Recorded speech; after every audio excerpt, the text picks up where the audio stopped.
It's a Bitcoin podcast.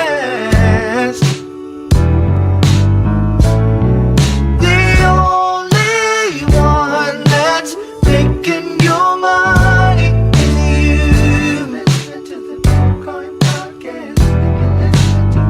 So hold on and listen to the Bitcoin podcast. Is that I'm gonna hypnotizing miss you that guys? intro. I'm gonna miss that intro. We'll get a new one. You want to do Gibbs? Yeah, Can we do someone new? Like the same feel, same style. Okay. Do you guys want to try to harmonize the intro right now?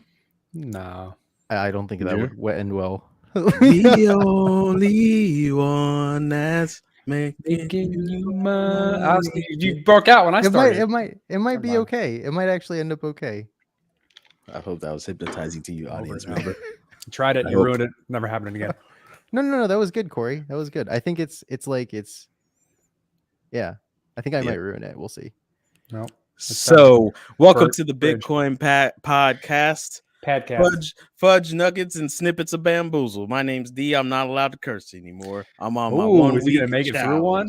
Will he make it? Will he not? Find out Wow. on today's episode of the Bitcoin podcast. This is episode number.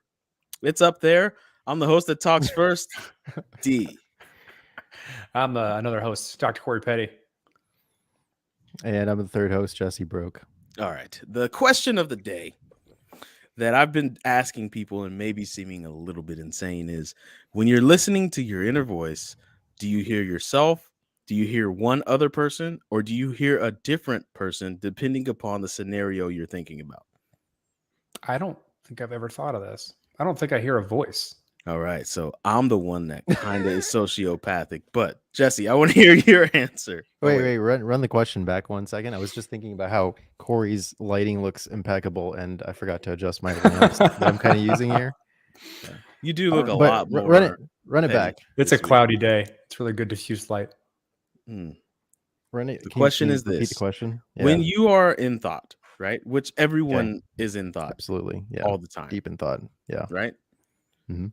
Do you A, hear yourself, B, hear someone else, or C, hear a different person depending upon the situation? I think I hear myself trying to take in. So I hear myself Never thought about it, have you? running through all the different perspectives I need to take into account at a given thing, right? Hold up, but that's If what? What does it sound like?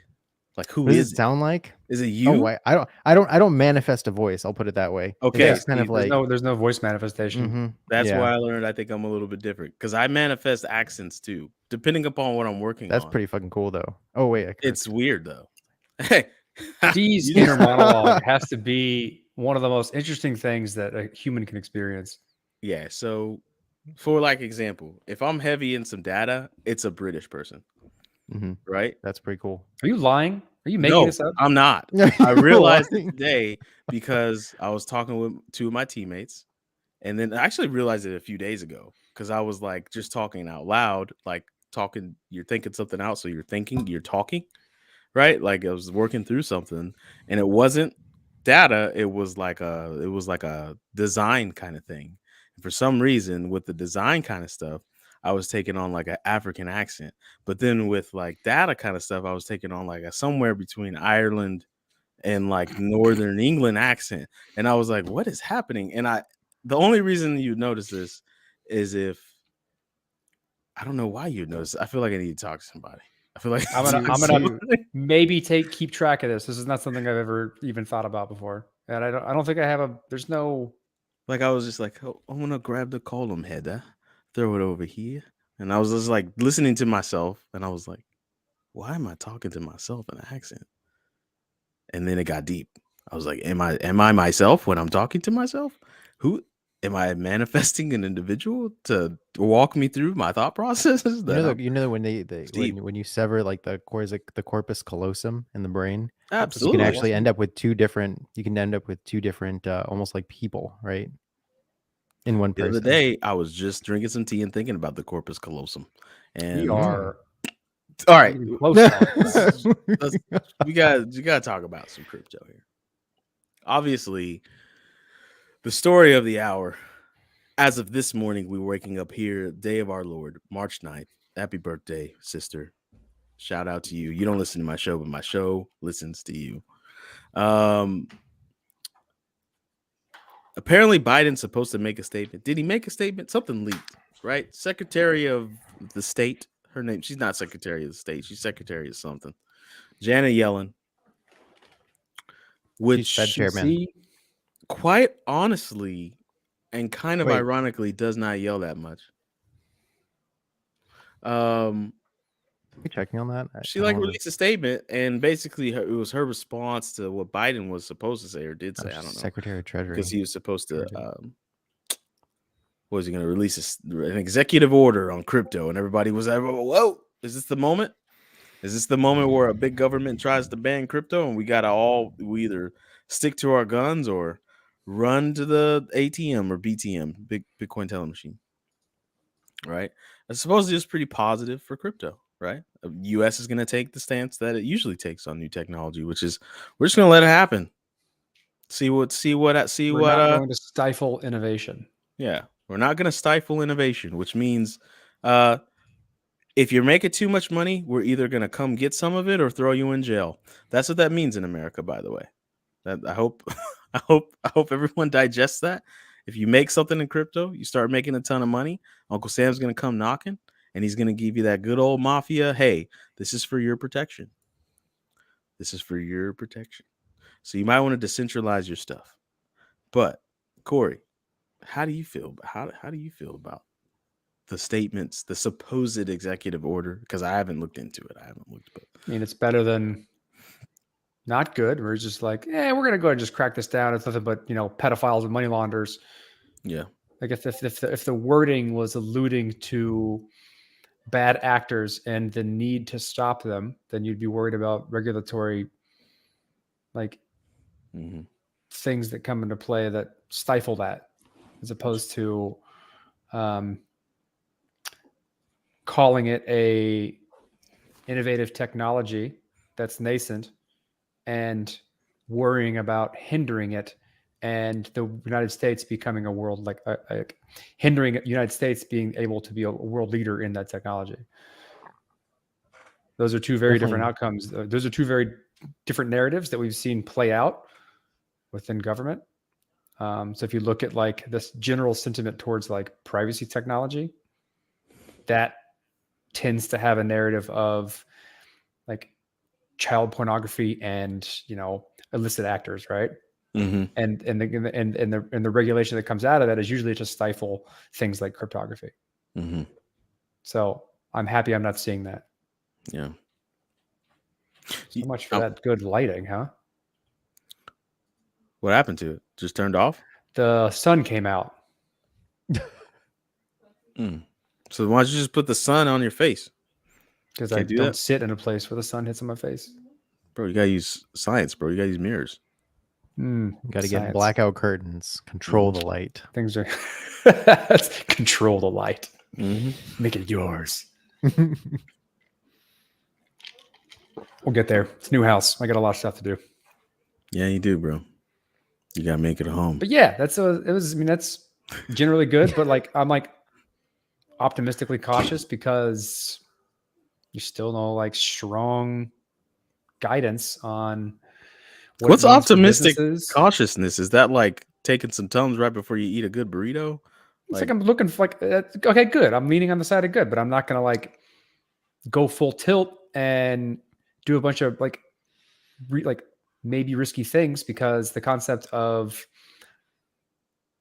it crackdown on the future isn't gone away. Or it's not do whatever you want. Taxes are going to be super lenient now. It's just no, we're not. Well, you can have businesses. We're still going to tax the shit out of them. Yeah. There's no strong guidance that gives me any indication of the types of behaviors that I can do now that I couldn't do before. It just means that they're less likely to be taken away wholeheartedly than if the narrative was, this is bad, we need to stop it. Yeah. I think that's how one, I make a lot of statements that I seem very matter of fact, where it's really me just blaring out an opinion. Because We know. They know. What would a podcast be if They not know. unsolicited? I am here to opinions? opine. Opine happens to be my favorite type of That's a tree. good word.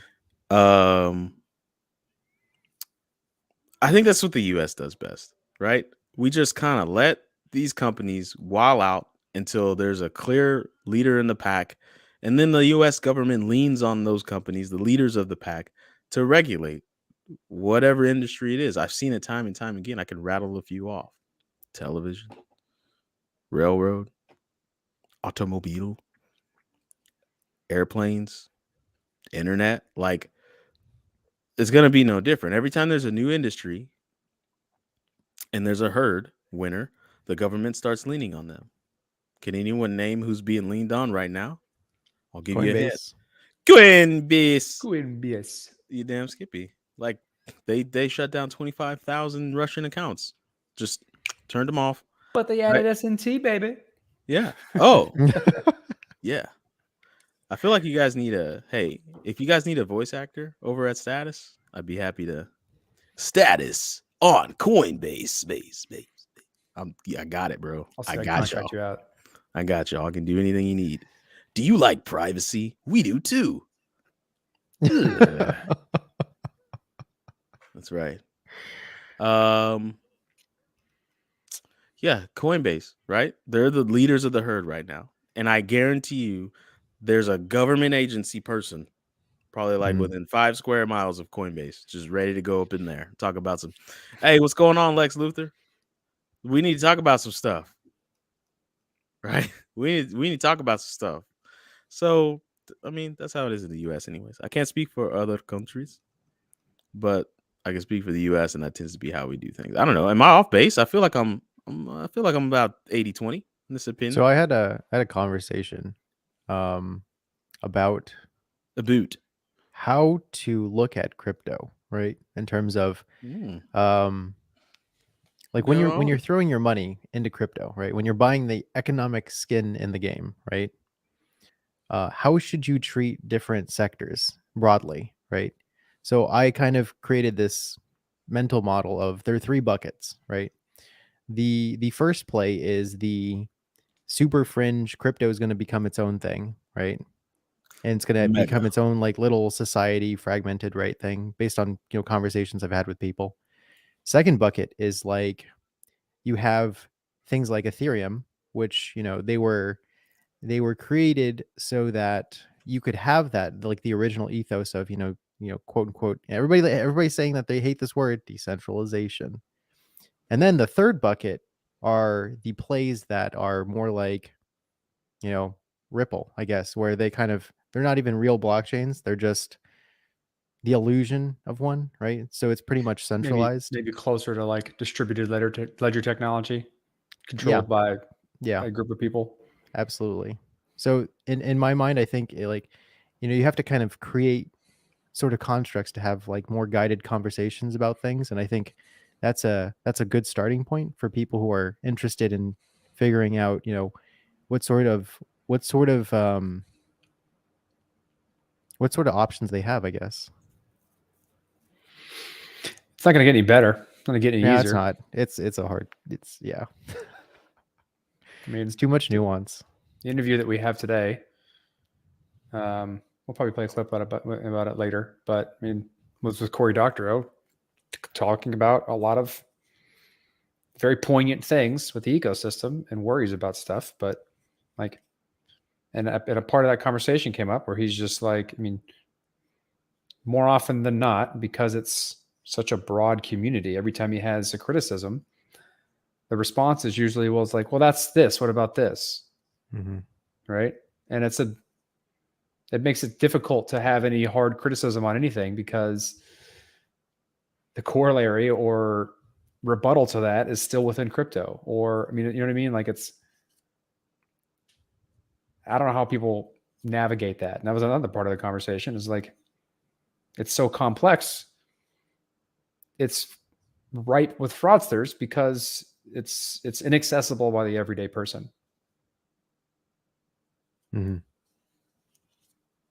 Do you think that everybody uses this analogy, which is the fact that when technology and technologists, the people pushing the envelope, when their ambitions are potentially greater than what the technology can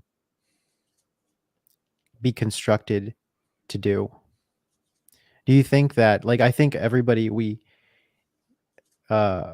wish that the ideal was possible, but in reality there are, a practical engineered solution is more likely what is, what is going to happen, right? Because resources are finite, people's attention is finite. And so, you're always going to have in every technology, right? Every era, you're always going to have people pushing the boundaries up until enough people adopt a technology or a medium, anything. Could be transportation, right?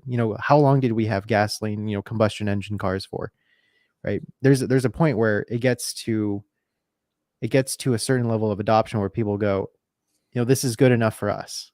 And maybe there are other nuances that get abstracted away by, marketing and whatever, but collectively there's this idea that, okay, this is good enough to build on, or this is good enough to use. Yeah, we're not there. I mean, that's what we think. I mean, What are you talking about? it's We're going there. use. We are there. What are you talking about? D has no idea. What? I mean, What did I miss? What did I miss? well, we just have to pick it up. Just work from where I'm going here. Okay. Yeah. Like, first off, there's a lot of what you mentioned in the beginning of people who are, a little like getting a little too big for their britches. They want to do a lot of things, and either through incompetence, naivety, ignorance, externalities, they never get there, and they end up making compromises on the way to get to as close to the vision as they possibly could. I've seen a lot of that happen. Mm-hmm. And it's going to continue to happen. Unfortunately, it's the hype is so strong based on the potential of a lot of this technology and the narrative around the potential of this technology that a lot of people get funded when they never should.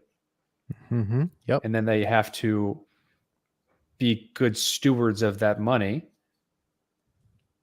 and either try and shore up their inadequacies or just slow burn it, and nothing gets done and money's wasted. And when you lower the barrier of entry, mm-hmm. like lowering the barrier of entry, like combined with hype, is gonna make a lot of people mad, because a lot of people are gonna throw money at things that don't work. Yep. Based on false promises, even if those promises are like legitimately hoped for and they're not scams. Mm-hmm. So people often use the word scam when something doesn't work the way that it was planned. And I think the majority of that attribution can go to incompetence. Yeah. I think education is important, right? Like the reason for this podcast is to hopefully, entertain people who are listening, but at the same time provide little nuggets of, I guess, wisdom gleaned from us who have made the mistakes, have kind of gone down rabbit holes that we're like, maybe the ethos isn't here in this hole. And then you pop back up and you ask everybody else, okay, you guys have any other good holes where, this thing might be going in a direction where we can feel we want to go down and follow them, right? Yeah. We're like rabbits or gophers right now. Yeah. I'm wondering where Dee's going with this. I wonder where Dee wants to go with this one. Take it where you want. That brain is going. He's got the Australian person going right now, trying to figure out the right pun. No. That person is actually a smooth jazz DJ. Oh. Your sexual puns is smooth jazz DJ? I would never even make those kinds of puns. I'm on a challenge. So Jesse, I think you're absolutely right. There's many avenues like that we can go down and pave the roads for those that need paved roads. And I think that is what Cory works on mostly. If I could distill down Cory's current passions in cryptos, he's trying to build the paved roads. Trying to make stuff that doesn't suck. Yeah, I think that's what it is. Nobody wants a sucky road. Am I right? Who likes sucky roads? I know who does. People that live in Colorado. I feel like we've made a lot of roads that have a lot of troll tolls in the name of making free roads. That was a funny episode. I'm not gonna repeat the episode, but you're right. There's a lot of phony fake tolls out there. That's a great way of putting I mean, I'm guilty of this myself. I mean, and partially Everybody in the spaces. like it's Not me. I'm gonna get mine. Like I want to be independently wealthy. Like I want to have a lifestyle that allows me to work on the things that I care about because I'm financially free enough to do so. Your phonetics are a little bit off on that, by the way, Corey. What do you mean? It's not. I'm gonna get mine. It's I'm gonna get mines. I know. All right. My bad. You need to say that right. Say that. I'm gonna get mines. Anyway, but that's the mentality, right? It's like we have this. I think all of us have some inner battle between I want to do good, but I also want to, get money. Mine. I'm a get. You know what I mean? Like there's this constant struggle between the two, and it's a balance of like, how do I allocate my time? And this is something that everyone has to deal with, period, because you have to pay your bills. Yep. How do I allocate the resources that I have available to me to pay my bills now and potentially in the future, and also do things I care about that help others? In some cases, people don't really give a shit about others. They only focus on themselves. But like even altruistic people have to feed themselves.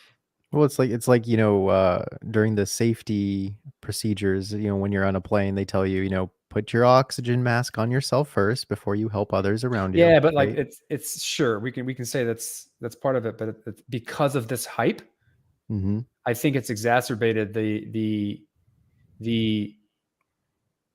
thought process of, or like belief that, well, in the process, why don't I just like get all of mine first before I help, right? Because you've seen it happen so many times, like time and time again, people getting rich and then being philanthropic based on the fact that they never have to work again.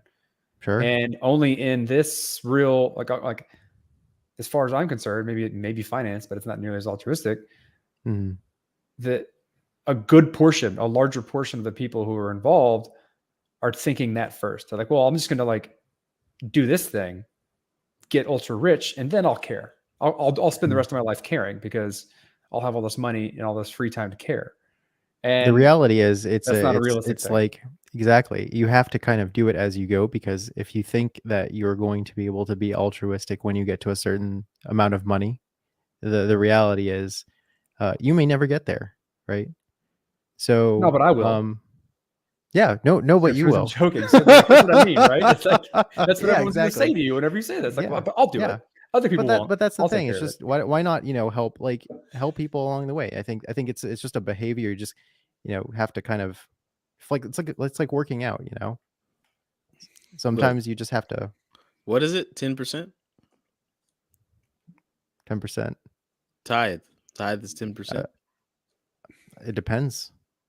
I know it depends. That's a good church D. It's a good barometer. Well, no, it doesn't necessarily have to be 10% of your value. That's a good start, but it doesn't get you all the way. I think it's 10% of, and then that blank after of is what you have to be altruistic with. The reality is, like in America, you need a lot of money to get across that threshold of having enough, right? So for instance, you talk to a lot of self-made millionaires. The first million is the hardest, right?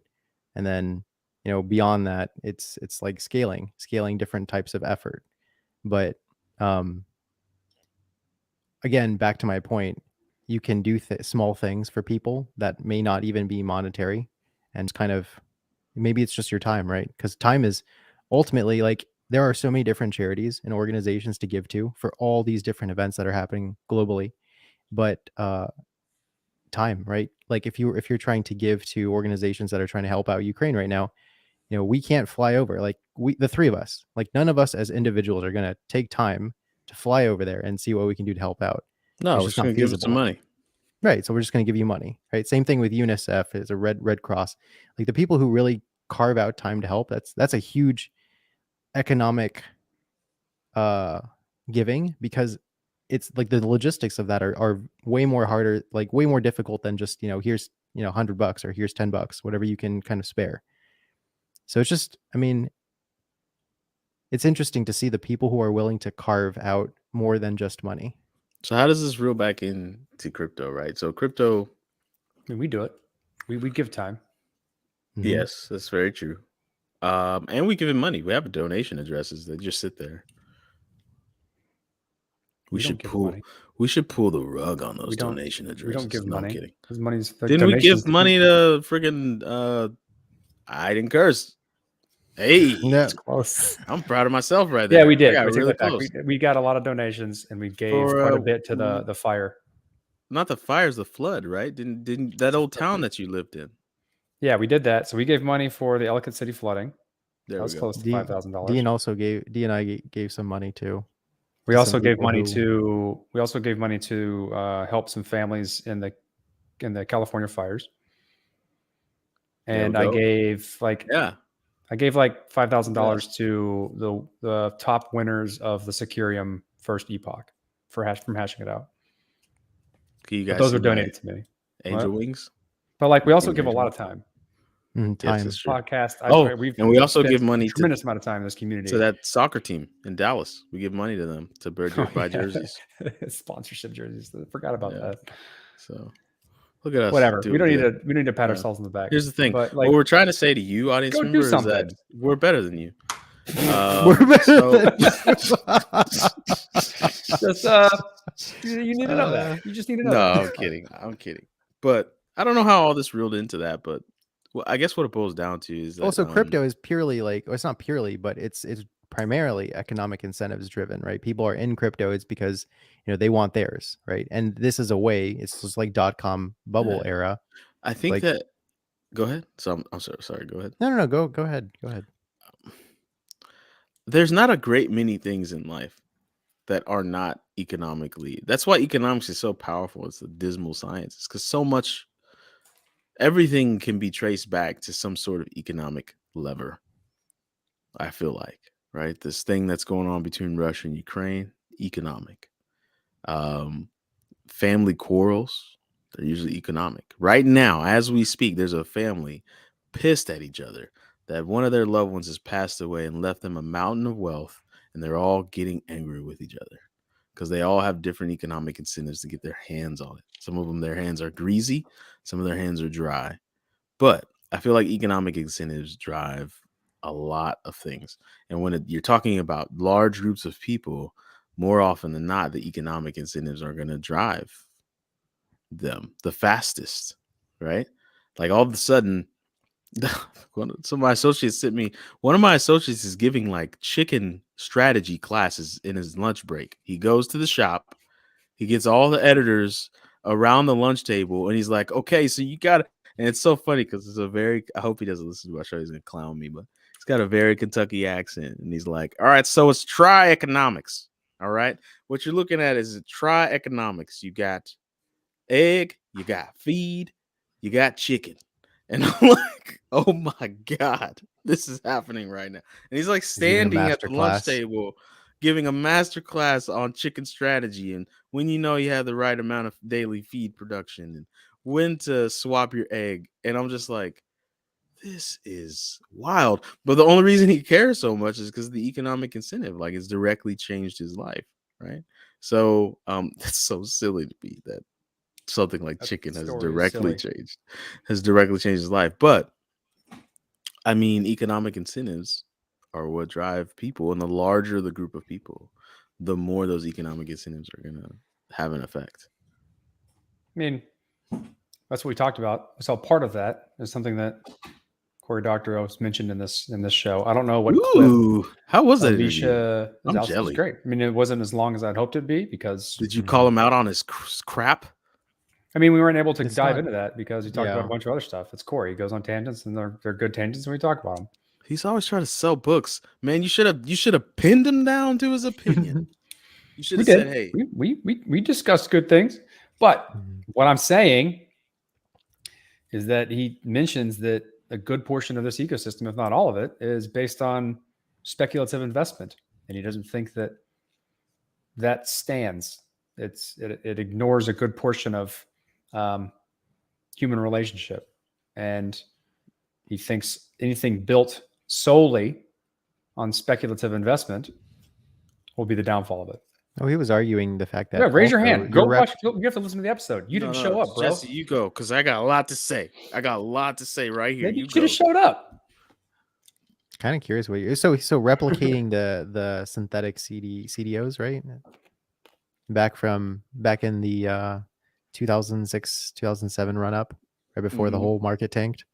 So that was something that he was talking about, like, you know, flash crashes as a result of essentially like bots you know, scooping up and dumping and causing, you know, prices to go through the what used to previously be the floor, just create a whole new floor. And you can listen to the interview for like the exact way he worded that, but I mean, he's just saying that it's not sustainable. Like DeFi in particular, DeFi is not sustainable, but we already know that, right? Not People all of are it. leaving. Well, No. I think what he's talking about, I think he's right that it's not sustainable. Okay. Do you think DeFi is sustainable? Like, not there needs to be specific projects Well, talked let's about. let- You know what I yeah, mean? we're having a conversation that D doesn't really understand because he wasn't Yeah. there to listen to it. So what are you gonna say, D? I'm just gonna say that argument is schneidy bodies. All right. I would say the S word, but I'm not. It's schneidy bodies. Okay. It's bull schneidy bodies, because there's so much of the world that is driven by speculation. And sometimes, and this is the same question that I asked Bernsky. I don't remember his name. The guy Chris who wrote Bernetsky? Chris Bernetsky, or when he came on the show, or his partner that wrote the co-authored that book. I think it was called The Bitcoin Stand. No, that's not Chris him. Bernetsky. Yeah. Are there no metrics that say when there's going to be a sustainable amount of speculation? Right? We're dealing with decades of speculation now in many, many industries. They're driving growth, right? There's massive speculation on the internet. Yeah, but there's a restrained amount of speculation. Like, for instance, if I'm speculating on the 10-year, or like, yeah, like let's say the 10-year projected harvest of grain in the US, of specifically soybean crop, right? That's something that it's restricted, right? It's not like you can the derivative systems that can be layered on top of soybean harvests can be extrapolated such that you can have a stock of a wacko soybean company that's worth $10,000 a share. You know what I mean? And then if that falls between a certain, like below a certain threshold, people who are making the bet on top of that bet, all the way down to, you know, there's a soybean famine, right? Gets completely liquidated. We don't build systems like that for everything. Like, there is a floor. But in crypto, the floor, we use this phrase, impermanent losses, because there is no floor. There's no real value underpinning some of these things, right? Like, you're going to have soybeans, but in crypto, it's vaporware. So push back against that. No, like It's no one's saying that speculation not on total is bad. It's systems that are built only in speculation. yeah. There needs to, like, and there's There a needs to be healthy real combo value between underpinning the things, but, like, thing. you can't assume something will work perfectly Yeah. based on purely speculative reasoning. There has to be, if you ignore social interaction, consequences, politics, etc., Mhm. then you're ignoring a good portion of any system that involves humans. So if that's the case, then if his argument is that strong, I would say then let's just go ahead and eviscerate, I don't know, 40% of the value that exists in the world right now. That's all speculative. But I think repackaged. he would be like, yes, let's do that. I think Well, that would be his I would stance. imagine his argument was like that value serves to make rich people rich and not Yeah, and that and not value. be fairly distributed across people. Yeah. I'm pretty sure Cory's right. Because who's really profiting from So most people that? who like that are the people who think they're rich and want to gain from it, or think they will be rich one day. Whoever's creating those interesting products games. is making the big derivative, Everybody's the derivative Superman that. 3, dude. It's the best plot line of all time. Just got to take fractions of fractions of fractions. It's Office Space. Yep. Everybody's doing the Office Space. Everyone. And you know what? No, like there's nothing wrong with providing a service and taking a reasonable amount for it. It's the concept of like unmitigated growth or building, like using human dopamine to get people hooked on something that is the foundation of the value of an asset, like NFT games or So whatever, then- right? And so like it's backhanded ways to drum up value on something that doesn't really matter. And if you build a system solely based on that, then it's probably not going to work out, No. or at least it'll be unfair. And So what it's you're gonna be saying the is same shit we've already built. don't get into the drug game. Don't mess with those dopamines. Or There are do. probably I fairer mean- distribution curves. There's probably a different mechanism other than purely economic, right? Our government isn't purely economic, This right? is a There's great the conversation. degree of political. It's actually opening up, right? How incentives? That's such a powerful word in crypto. It's such a powerful word, period. Right?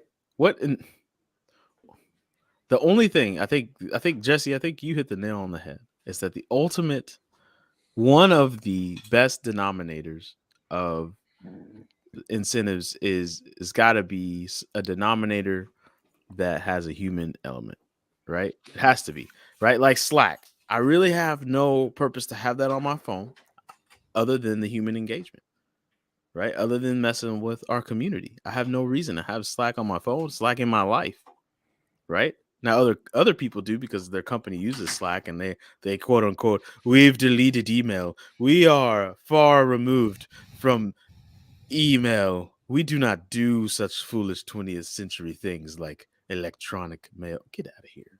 It's a stupid company out of here too. But like really that's the only thing, right? So what incentive do people have? It's got to be a human incentive that drives people to something, point blank, period. And I think that's where the ultimate flaw of crypto was at the very beginning. I kind of like undervalued that. Yeah, because you're trying to remove the human, but the human is one of the most important parts. No, it's This is a deep side. where There's is a it? lot of where thoughts is it, went in. Where is it good to remove the human? Yeah, that there you go. That's a better That's the nuanced question. take. It's Yeah. not. It's not to remove it or not. But here's It's the thing. understand Sometimes the situation and remove it where it's Yes. appropriate. and sometimes you total removal. So it's not binary, remove or not or not to remove, right? Sometimes it's maybe add some algorithmic solution, but add another human element. Like you can't have maybe the best solution is not purely smart contract based, right? Maybe there is a little bit of third party counterparty risk that you need to introduce, which is exactly what I'm saying. The reason how like the world operates with political governments, right? Because there's some degree of non-economic value associated with gaining social consensus around an idea that doesn't need to be purely you're going to make $1,000 or 10,000 or $1 million from whatever this action is. Sometimes you need a group of people to be like, we should build this road. Nobody wants to build it because as individuals, it doesn't make sense for any one person to pitch in. And as individuals, everybody's too stingy to like start donating something, Yeah. potentially. So So it's like just like this we're road gonna needs to be build it. built. We're gonna build Yeah. it, and everybody's gonna get taxed, and everybody's probably gonna use it, and you're gonna like it. Gonna use it and you're gonna like it. Okay, I think you're right. And then when government's overreaching, they're like, everybody has to use this specific amount of Yeah, seasonings that's too much in their overreach, beef, right? right? And if you Yeah. don't use the specific amount of seasonings in your beef, and we find out you're using more, Yep. we're basically gonna kill you, right? I think that's when governments start overreaching. Mhm. But I think it's a great conversation. That human that's good, Corey. I never thought about it like that. Like it's really starting to like fine tune like when to remove the human element. All right, lightning round. You're at McDonald's. Place an order. You want a human making that burger or a robot? with some smart McDonald's, contracts. I want a robot making it. Mhm. Okay, what about you, Jess? All the way down, robots. All right, my girlfriend gave a uniquely different answer. She said, "I'd always want a human making my hamburger," and I said, "But it's McDonald's, right? It's gonna taste the same. Doesn't matter who makes it. I can So that understand." was my answer. Like if it's McDonald's, you're going there for a quality for the quality is the same wherever you go because What it's if it's you're going there standardized. for not quality, Corey? You're going there because it's cheap. And you're going there because and the Not process me, of it baby. being cheap is that it's industrialized, which means it's the exact same everywhere you go. Yeah, Right? that's true though. You're paying for a cheap process. That's why machine, because some Yeah, I kid agree. who's in there getting paid jack shit, it might spit in my hamburger or just like Maybe it makes it tastier. I don't know. I'm not trying to find that out, right? Yeah, I'm not If I'm going to like a place that cooks gourmet hamburgers, I want a chef. I want a human. But what if? I agree. It's nuance. It's you want to remove a human where a human doesn't need to be there.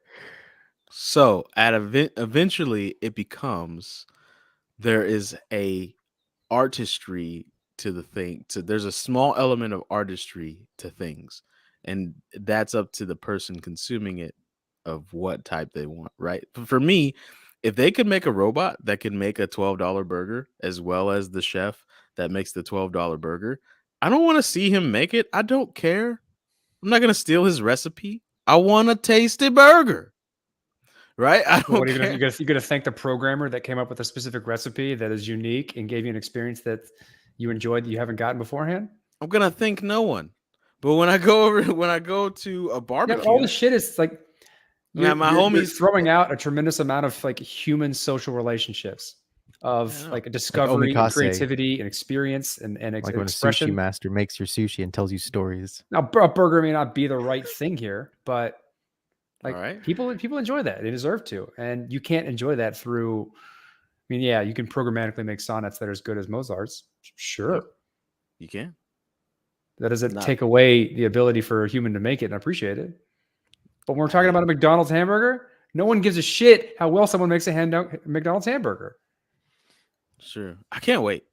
I can't wait. Wait. until there is Hold on. no- Let me wait. Before we continue, what about the people who are really nice and give you like that extra chicken nugget?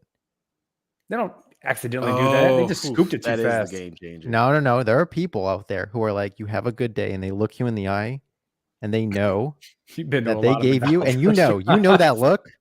They gave you some extra fries. They gave you that extra few chicken nuggets because you were having a bad day. The robot they cannot saw tell it. that. I don't And go they to robot cannot tell McDonald's to be pleasantly surprised by the altruistic McDonald's employee. It's real though. Sure, I'm willing to remove that part of the equation. You're heartless. You can't Yeah. get that from a robot. You asked for the 4-piece and got the 6. Unless there's some sort of like random lottery where you actually do get that. I mean, then my argument fails. Well, no, yeah. I just I don't can't wait for the world. Well, I probably won't be here. I'll be a consciousness floating around in space. But when people can't discern from something that was created by a human and created by a program, it's around the corner, right? I don't know. I read a lot of Ray Kurzweil, if you will. Kurzweil? Kurzweil. I guess I just wasn't. I didn't have that enunciation right. One of my favorite books by his is The Singularity is Near. It sounds very like, oh, but at the end of the day, he says that computers are becoming so fast that the output that they can put out is going to be so fast that the human brain isn't going to be able to discern if it was a human or a computer.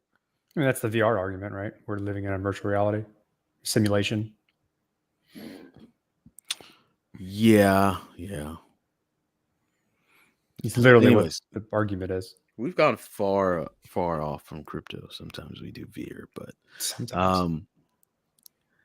I mean, really, the biggest things happening in crypto, in my opinion, and that's hold up. I'm not going to apologize for it. I like the fact, and this is something that we said, Corey, we said a couple years back. Like, I always want to make a show where people can pull things from the show instead of us having to pull a bunch of like, okay, let's read a bunch of stuff that happened on the internet and regurgitate it. Blech. Like, I feel like every crypto show is that.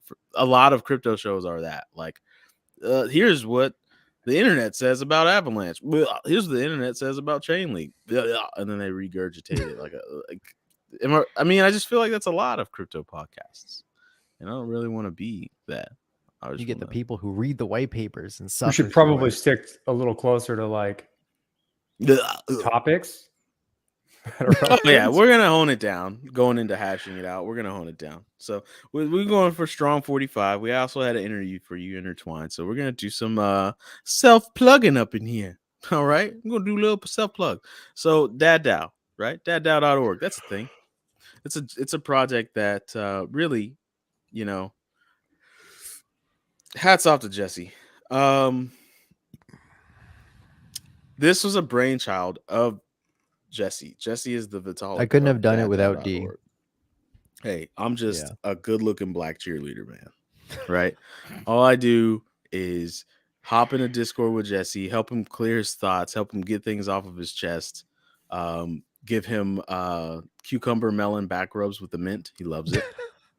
So how we do that virtually is you're gonna have to join Daddow to find out, and you join daddow.org. In there, you'll come to the Discord. Very soon, there will be a mint, right? And on this mint, you will mint a dad token, and it will be soul bound to your wallet. What? And the artwork is going to get revamped, so it won't look Yes. like that because that was all I was capable of at the time. I like But if you want one of those, you know, maybe if you're like an early contributor or whatever, or if you just want one, we'll send it to you. Yeah, for 3,000 algo. So Jesus. Cory loves to give things away both of you guys. They love to just give it away. Just give it away. But, you know, I like to charge those sometimes. Why not? You know? 3,000 algo maybe is a little bit high. Maybe we'll give it to you for 2,500.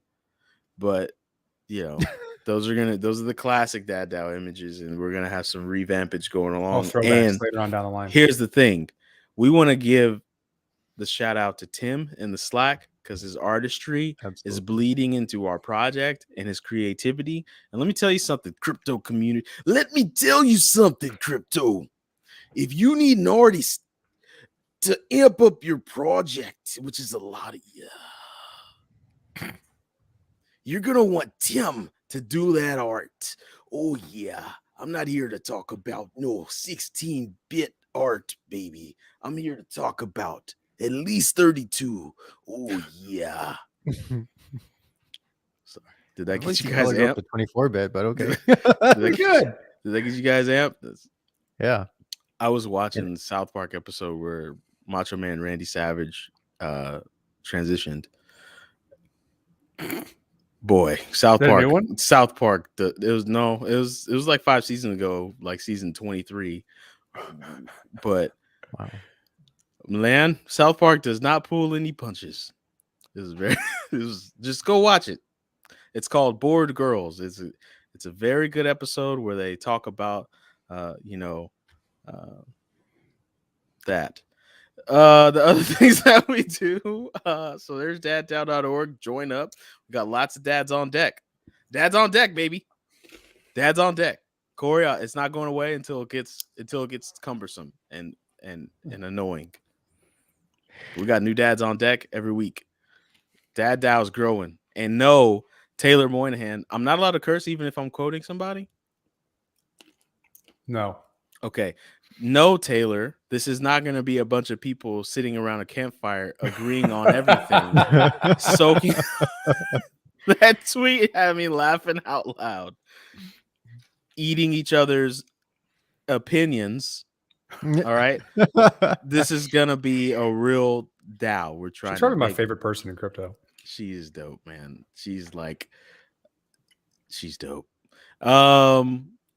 What else do we do here? So really quickly, we want to let you guys know this year, episode 400 is sadly going to be the end of the Bitcoin podcast. It's new content. We're going to be transitioned into. Cory has adopted Jessie and myself to hashing it out. I will probably be excused from the table if I can't get it together. But we are trying to do content He that runs is back-end talked. services. Yes, we want to do can't. content that's talked about, right? We're gonna up the production level. We're gonna start. What's it called? We're gonna transcribe. Get articles out there after every episode. Why not? We could do that, right? We're gonna have content that hits you deep and hits you wide, right? Depth and breadth. You say breath? Breadth. Breadth. There's a D in there. Breadth. Putting it. Breadth. Breadth. Breadth. That breaks my mouth. Breadth. So it'll just be hashing it out. But what will continue to happen is this feed that you're subscribed to is just going to transition to TBPN. The Bitcoin Podcast Network is just going to be lower for all you old heads in the audience that were like, I remember when TBPN meant the Bitcoin Podcast Network back in the day. You know, if anybody like that talks like that in our Slack, then hey, you're a forward thinker because you are old and you're into crypto. So you can continue to stay subscribed to TBPN to listen to NFTQT and any other shows that choose to syndicate with TBPN. On to the next thing. Oh yeah. Q was on CNBC today. Oh no, Q is gonna be on CNBC today, March Killing 9th. them. Right? Damn. That's wild. He's gonna be on one of those like your business is kind of crappy right now, but I'm gonna tell you what to do to make your business not crappy kind of shows. What is it called? You know, like Bar Rescue or like, you know, Baby Kitchen Shark Tank. Nightmare.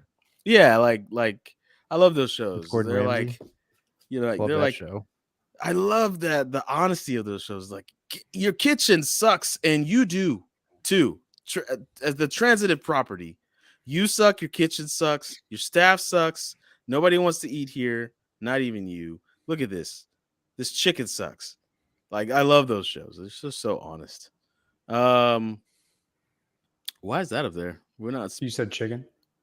I thought that was the chicken icon. I got really excited for a second. Like, did we get sponsored by chicken? Oh, We should, with the amount of God. exposure we give that project. Jesus Christ! Or the we amount do. of We chickens should- we all have. It's just an exciting project. There's I'm a out. lot of chicken no in that chicken. Slack right there. There's a whole lot of chicken That's going on. I think I just had enough. That's enough. Yeah. This is winding this on down. Let's do the things. Yeah. Oh, yeah. Shout out to our patrons. You know, thank you. Join the Bitcoin Podcast Slack.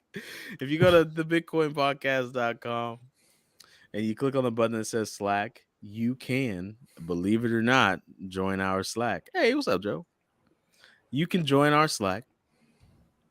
And you know, I call it the best kept secret in crypto because it is. The amount of expertise, knowledge, and opportunities swimming around in our Slack is a kaboom, right? So if you wanna join the Slack and be a part of that, then you can. Obviously, ipso facto, click on the daddow.org link and just slide on over. Become a dad on deck. Do you see how that works? Slack dad. Okay, next thing. Oh, give us 5 stars on your podcast app. If you don't want to give us, We're getting rid of the podcast. I'm not going to transfer. Don't care. Go give them to hashing it out. Yep. That's right. Shout out to Nick Cannon. Cannon's hilarious, Dad. The man with the most potent sperm on the planet right now. Shout out to Black Mirror Guy. Shout out to Pete Davidson, who I believe is being threatened on a daily basis by Kanye West. This is 2022. It's a good Netflix show. Yeah, Jesus. it Jesus? is. I don't want to go to Kanye. It's good. It's good stuff. Can't take it. Oh, there we go. Shout out to Kanye West. Yeah. Well done, Alicia. Wow. Back. Oh, There you go. Coming in yeah. hot. Coming at ya, Randy Savage, with the most superfluous words. No, I'm kidding. Yeah, Shout out to Zoe Saldana. I think the show's gonna end before you ever come on it. You're bad. You had an opportunity. You missed it for a long time. 7 years of missed opportunity for you, Zoe. I'm never gonna forgive you. If I meet you in real life, though, you will have never known any of that happened. All right. Play. Actually, Jesse, why don't you go ahead and say it? You say it, bro. You say it. Play the outro.